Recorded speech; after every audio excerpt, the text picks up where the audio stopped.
Magandang araw po sa ating lahat. Ako po si Mami Barbie mula sa Iloilo. Ako ay isang community trainer ng APIS or Asia Pacific Institute of International Studies. May tanong ako sa inyo. Sino dito sa inyo ang may kakilala na may sakit na diabetes? So ano nga ba ang diabetes? Ang diabetes ay isa sa nangungunang dahilan ng pagkamatay ng maraming Pilipino. Sa kasalukuyang panahon, ayon sa pinakahuling pag-aaral ngayong 2026, nananatiling ika-6 ang Pilipinas sa Southeast Asia sa dami ng mga taong may ganitong sakit. Sa ngayon, tinatayang halos 5 milyong Pilipino ang na-diagnose na diabetes. Ngunit, ang mas nakakatakot, mas marami pa ang hindi nakakaalam na may mayroon palang silang sakit na ito. Sa buong mundo, may isang tao ang namamatay bawat 10 segundo dahil sa sakit na diabetes. Dito sa atin, isa sa bawat 5 Pilipino ang may mataas na posibilidad na magkaroon ng diabetes. Ang pag-alam sa katotohanan ay ang unang hakbang upang maiwasan ang malalang komplikasyon. Sa oras na ito, ating alamin ano nga ba ang diabetes, ano ang mga warning signs nito, at ano ang mga paraan upang makontrol at maiwasan ang diabetes. Ngayon, may katanungan ako sa inyo. Sino sa inyo dito ang may kakilalang may diabetes? Maaaring kamag-anak, kapitbahay, kaibigan, o baka mismo kayo.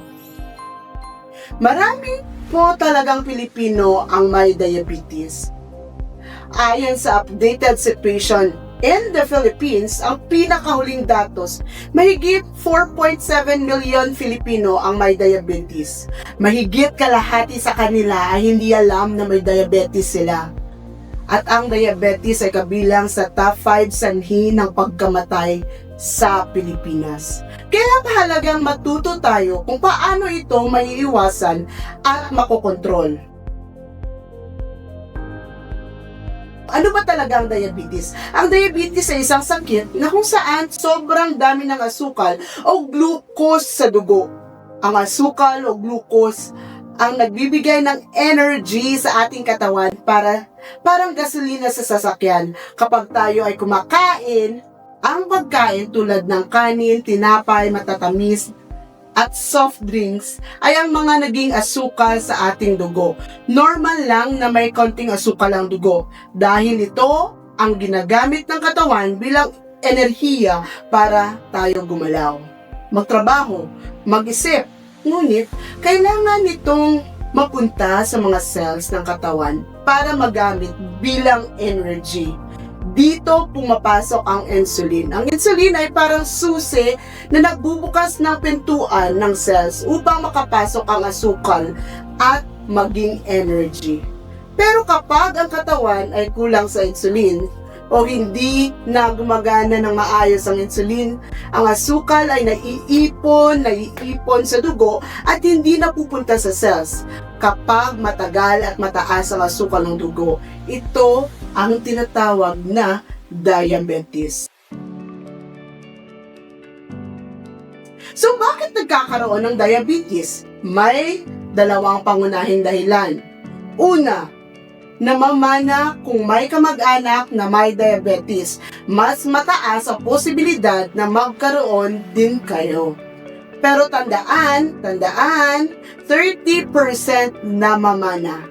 70% nasa lifestyle natin. Ibig sabihin, malaki pa rin ang control natin sa ating kalusugan. Number 2, lifestyle or pamumuhay. Tanong ko ulit, ano ang ginagawa nating maaring nagdudulot ng diabetes?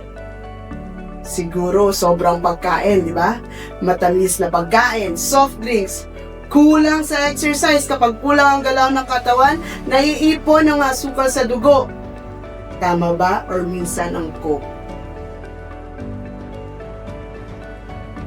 So ano ba ang mga sintomas ng diabetes?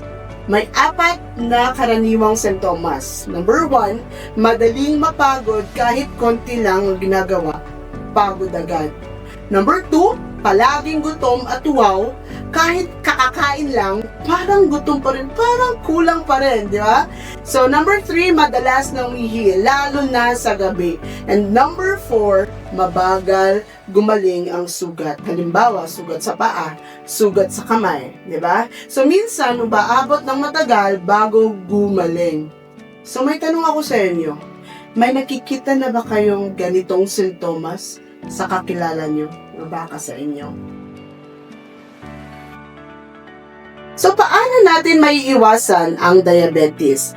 Magandang balita, pwede nating maiiwasan ang diabetes. Number 1, mag-control sa pagkain. Sa halip na maraming pagkain sa 3 beses sa isang araw, mas mabuting kaunti-unti at mas madalas or 6 times. Number 2, kumain ng gulay. Halimbawa, ampalaya, okra, tugabang, or saluyot, sa iba, 'di ba? So ang mga gulay na ito ay nakakatulong mag-control ng asukal sa dugo.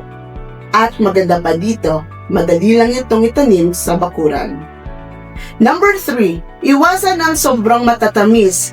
Halimbawa, soft drinks, cake, candy, sobrang kanin. Hindi ibig sabihing bawal, pero limitahan. Next, mag-exercise. Tanong, ano nga ba ang simpleng exercise na pwede natin gawin araw-araw? So halimbawa, paglalakad, pagsasayaw, pagwawalis, paglilinis ng bahay.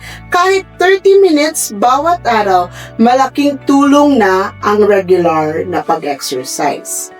Next is regular na magpa-check up ng blood sugar.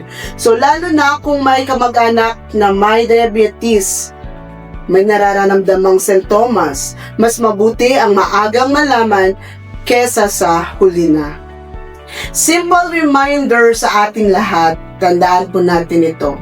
Ang diabetes ay lifestyle disease. Ibig sabihin, kung aalagaan natin ang ating katawan, maiiwasan o makokontrol natin ang diabetes. So, huwag matakot. So, let's review again. Ano nga ba ang diabetes? Ano ang mga pangunahing sanhi nito? At ano ang mga paraan para maiwasan ito?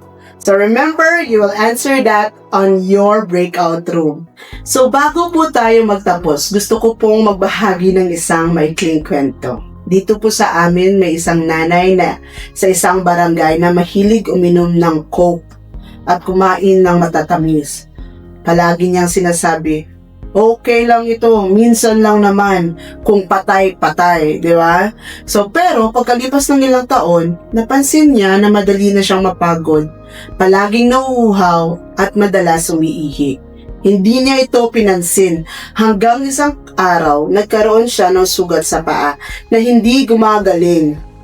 Nang siya ay magpatingin sa doktor, doon niya nalaman na mataas na pala ang kanyang diabetes.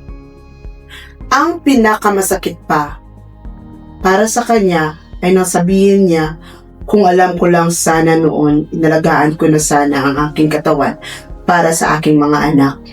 Mga tatay at nanay, ang diabetes ay maaaring maiwasan kung magsisimulat mismo sa atin. Sa tamang pagkain, exercise at pag-aalaga ng katawan, maiwasan natin ang sakit na ito.